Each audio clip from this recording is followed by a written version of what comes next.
For centuries, explorers have whispered about a boundary at the ends of our world, not just a stretch of ice, but a colossal wall no one was meant to cross. But what if beyond this frozen frontier lies something far more ancient and divine?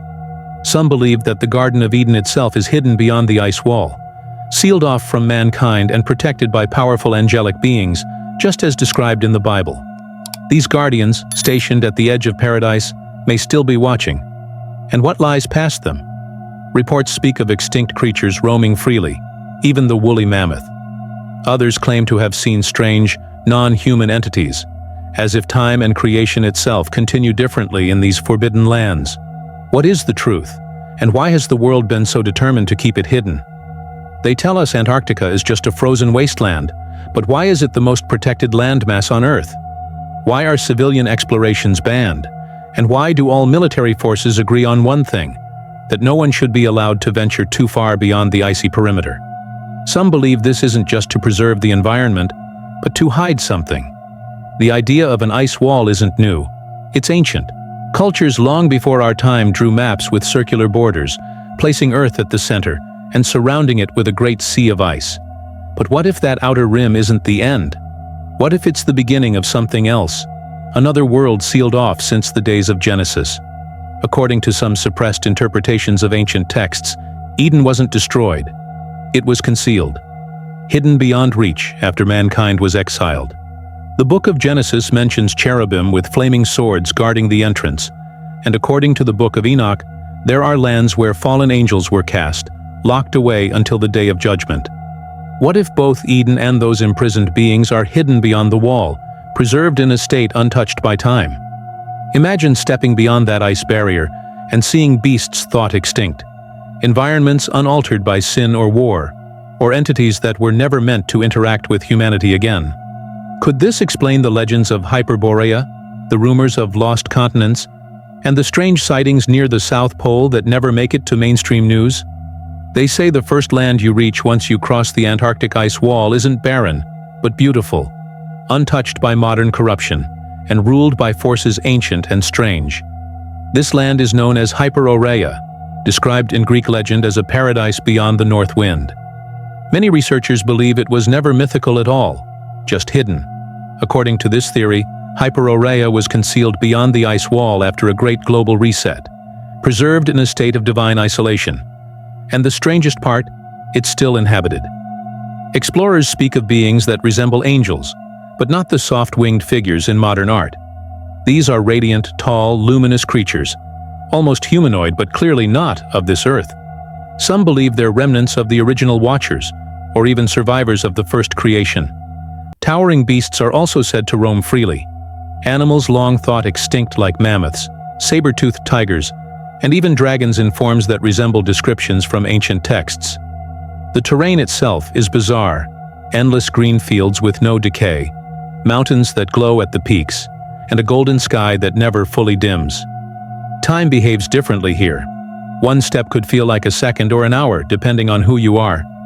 Some claim Hyperoreia is only accessible at certain times of year, when magnetic anomalies shift just enough to open what looks like a swirling wall of fog near the southernmost reaches of Antarctica.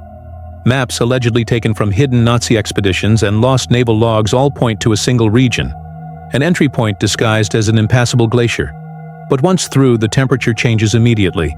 The cold vanishes, flowers bloom, wildlife sings, and the silence that follows feels sacred. Some believe this is the true land of the gods, the dwelling place of beings humanity once worshipped before history was rewritten. And that's just one landmass. Many believe there are more than 30 scattered beyond the ice wall, each with its own climate, rulers, and mysteries. But Hyperoreia, it's the beginning, the first veil pulled back from our forgotten reality.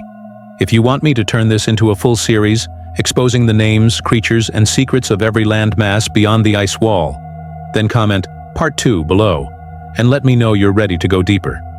Because this rabbit hole isn't just deep, it might be bottomless.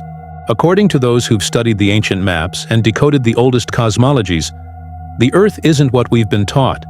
It's not just continents floating on a sphere. It's a layered structure, concentric rings of land, oceans, and barriers, each divided by massive walls of ice or energy. We live in the center ring, the known world. But beyond our Antarctica lies the first wall, and past it, dozens of land masses that have been hidden from history.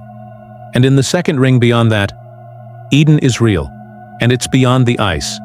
That's where many believe Eden still exists. Not a destroyed garden, but a preserved paradise, sealed, guarded, alive. This ring is said to be larger than anything inside the known world, a place untouched by time, war, or decay. Eden is described as sitting atop a high mount where 4 rivers originate and flow inward, just as described in Genesis. It's surrounded by luminous terrain, unnatural warmth, and a vibrational field that makes modern technology fail. And it's not unguarded. The Bible says cherubim were stationed at the entrance with flaming swords that turn in every direction. These aren't sweet angels. These are cosmic-level protectors, entities that don't just defend Eden, but actively repel intruders. Some theorists believe this ring can only be accessed when magnetic fields align perfectly, forming a temporary bridge across the second ocean. But very few make it that far. Most are stopped before they even reach the first gate. What's even more chilling is that some claim the elite know Eden is real, and have even tried to reach it. But no one returns. The radiation around the ring isn't nuclear, it's spiritual. It rejects the corrupted and only allows the worthy in. That alone proves Eden is not a myth. It's a realm of divine resonance, where the laws of nature don't apply. If it's truly sitting in that second ring beyond the ice wall, then everything we know about history, geography, and the Bible changes. Eden isn't lost. It was hidden. And the only reason they keep us in the center ring is because they know what happens when we get too close. Beyond the legendary land of Hyperoreia lies a realm that few have ever heard of, a place almost completely erased from public consciousness. This is the land of Jamara, and it's said to sit far deeper in the concentric rings that make up our hidden Earth. The journey to Jamara is perilous. Before reaching its shores, explorers must pass through what some call the Leviathan corridor, a treacherous stretch of deep ocean, said to be the hunting grounds of none other than the Leviathan, the same creature spoken of in the book of Job. Described as a monstrous serpent with scales no weapon can pierce, and a mouth that breathes fire, Leviathan is believed to be the guardian of this realm, positioned there by divine design to prevent the unworthy from crossing further. Some say the creature is so massive that its movements create tides, and its roars have been mistaken for underwater earthquakes. But Leviathan is not alone. This ocean is teeming with ancient beasts, bioluminescent jellyfish the size of buildings, scaled whales with horned skulls, and silent long-necked predators that stalk the deep like shadows from a forgotten age. Then, through the mist and roaring waters, you arrive at Jamara. The first thing that strikes any traveler isn't what they see, but what they feel. The air is heavier, almost humming, and the sky above glows in shades of violet and red. Gravity feels off here. Some report leaping twice as far, or floating slightly when they jump. The terrain is otherworldly, forests with metallic trees that hum with energy, mountains that glow from within, and massive statues carved in the likeness of beings that predate every known civilization. The creatures of Jamara are no less astonishing, enormous feathered serpents that coil through the skies, to humanoid entities with glowing symbols etched into their skin. Some look eerily similar to depictions of fallen angels or ancient gods. In the outer edges of this land, ruins stretch for miles. Ancient cities half buried in crystallized soil, with structures inscribed in languages unknown to any living culture. Whistleblowers claim this is where the descendants of the Watchers reside. Those who survived the flood and took refuge beyond the ice wall, continuing their manipulation of genetics, time, and technology. If Hyperoreia was the last glimpse of divine order, then Jamara is a step into pure mystery. The deeper one travels beyond the ice, the more surreal the world becomes, as if reality itself is bending. And according to those who've allegedly mapped the rings beyond this one, it only gets stranger from here. Like, subscribe, and comment Part 2 if you're ready to go deeper into this hidden world.